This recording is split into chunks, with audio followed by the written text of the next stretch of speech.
Welcome back, everyone. I'm your host, R.R. Slugger, and today we are taking a look at an unlikely set review for me. This is set 80036, The City of Lanterns.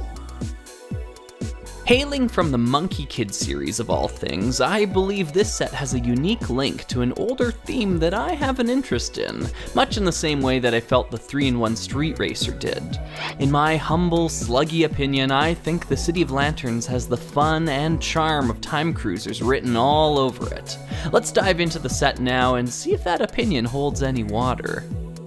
Starting off with the minifigures, this set contains a wide array of characters, such as the Monkie Kid, and Pigsy, and Mr. Tang, and who the slug cares about any of that? Bring on the time cruisers!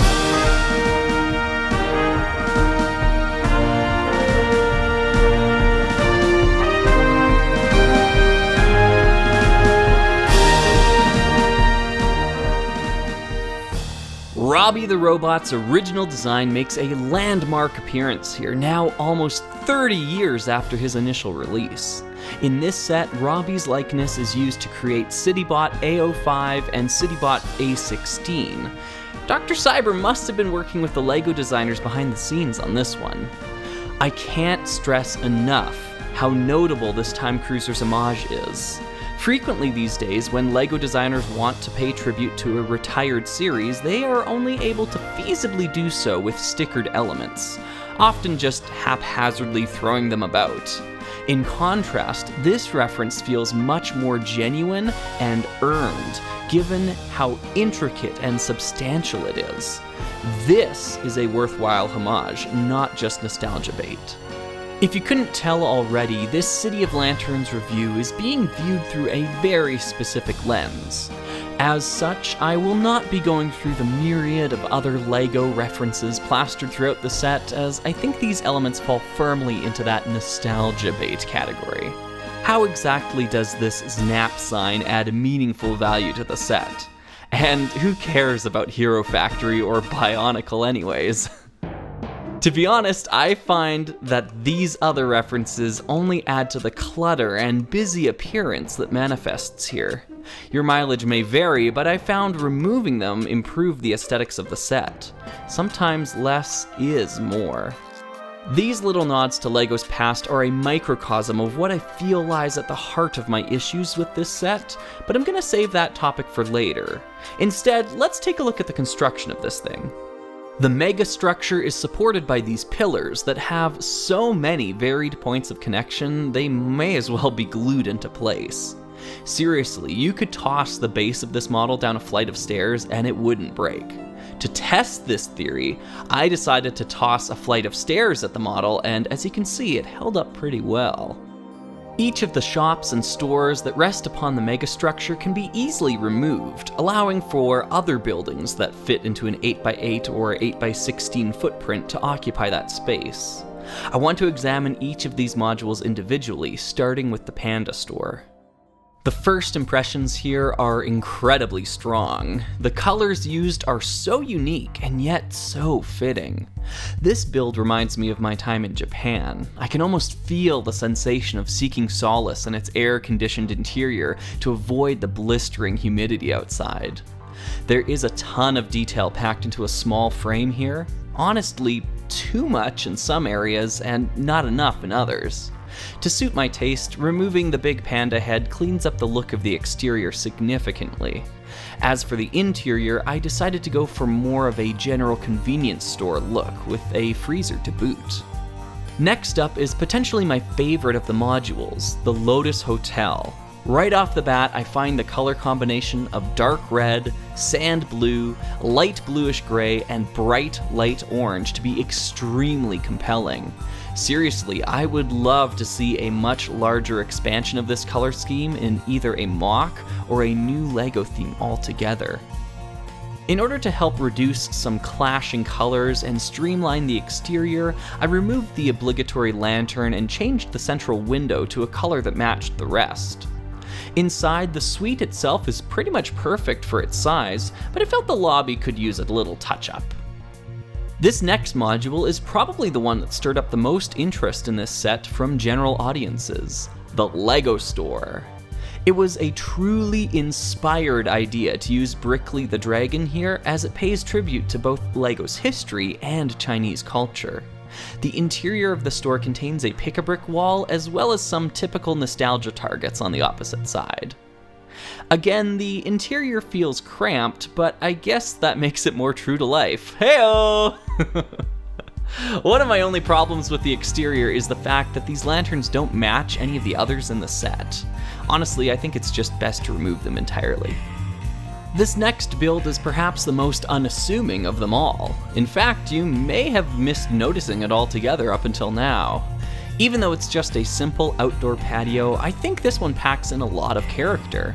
I love the design and color choices for the stools and table, though they had to be placed fairly far apart in order to accommodate the walk in the center. This unfortunately means that figures cannot be seated in chairs that border with another module, which could literally be all of them in certain orientations. It's a substantial design flaw that's definitely worth noting, though I'm not seeing an easy fix here if I'm honest. Our crustacean chef is cute, though I find them to be more than a little domineering. Rather than nixing the sign altogether, I find removing the appendages can make the rest of it work well enough. It might seem like I'm intentionally sucking the fun out of each of these modules, and I guess I can understand this argument, but I think removing the kitschy decor that seems to litter this set will help draw the eye to more important details that it might otherwise miss. Moving on, the bubble tea stall is probably the weakest of the batch in my estimation. Part of this is due to the need for a stairwell on the second level, but even putting that aside, there are some baffling design choices going on, especially concerning the signage. I think the main overhanging sign looks, well, amateur. I'm genuinely surprised it came from such veteran Lego designers. It's just gotta go. This change actually makes the side-facing signs more visible. In order to increase their prominence, we can turn them forwards with some minor alterations. Alternatively, we could put the sign from the ground level here. I think that works equally well. The only other change I would make would be to add a riser for our server to look more natural behind the counter. The final module is oddly both the most impressive and the most obscured when included within the set as a whole. The train line and lanterns blocking the view of this wonderful two-story shop does it a great disservice. The exterior design and color selection is nothing short of amazing, and removing a few more of the gaudy details will allow this store to sit comfortably in any Lego city. The interior looks great, especially the second floor. I think this module proves that an 8x16 footprint is all you really need to accommodate this level of detail, though Lego has worked within these parameters many times before. Lastly, there are a couple of small side areas built into the superstructure that I will quickly comment on. On one side, there is a fairly detailed karaoke booth, though I can't help but wonder if a better solution for fishing out these microphones could have been reached. On the opposite side, there is a great little information kiosk, as well as stairs leading up to the train platform. These stairs can be moved to either side of the model, or removed altogether. Oh, and the train looks like a pig. You probably don't need me to tell you that, but the train looks like a pig. With all that being said, we finally get to the root of my issues with this set. The City of Lanterns is a collage of ideas that are all unfortunately made weaker by having to coexist with each other. The individual elements can be amazing on their own, but the uniqueness and creativity they bring is drowned out when they weigh each other down. Overall, I think this is a perfect example of a set that is worth less than the sum of its parts. Don't get me wrong, the details and smaller design choices for each individual module are of the highest caliber that can be expected, but said modules are stronger apart than they are together.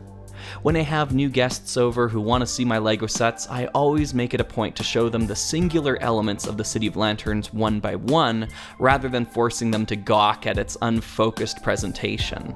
Removing many of the more gaudy features can help add cohesion to the set, but as the saying goes, one slug's gaudy is another slug's greatness. I realize that for some, the cluttered design is the whole appeal of the set. If that someone is you, then I strongly recommend the City of Lanterns. Even if you're like me and are unable to appreciate the disordered details of this set, I still recommend it if any of the modules intrigued you. At the end of the day, it was probably the most fun I've had building a new LEGO set since Pirates of Barracuda Bay, and that's saying something given how much I enjoyed that set. You will need to take that recommendation with a grain of salt if you dislike applying stickers to LEGO bricks, as there are a ton of them here. For me, adding the stickers is a highlight of the building process, but as the saying goes, one slug's highlight of the building process is another slug. Thanks for watching, everyone. It might seem like this review came out of nowhere, but I wanted to make sure I completed it before the LEGO group decided to retire this set, like they regrettably did with Barracuda Bay. If you enjoyed this video, then you may want to keep this set on your radar. Given the meager lifespans of its contemporaries, I don't anticipate it will still be available even a year from now, and that is truly a shame. There's really no other set quite like it in LEGO's current catalog, and it sure was nice to see Time Cruisers in the spotlight again. I've been your host, R.R. Slugger, and I'll see you next time for another video.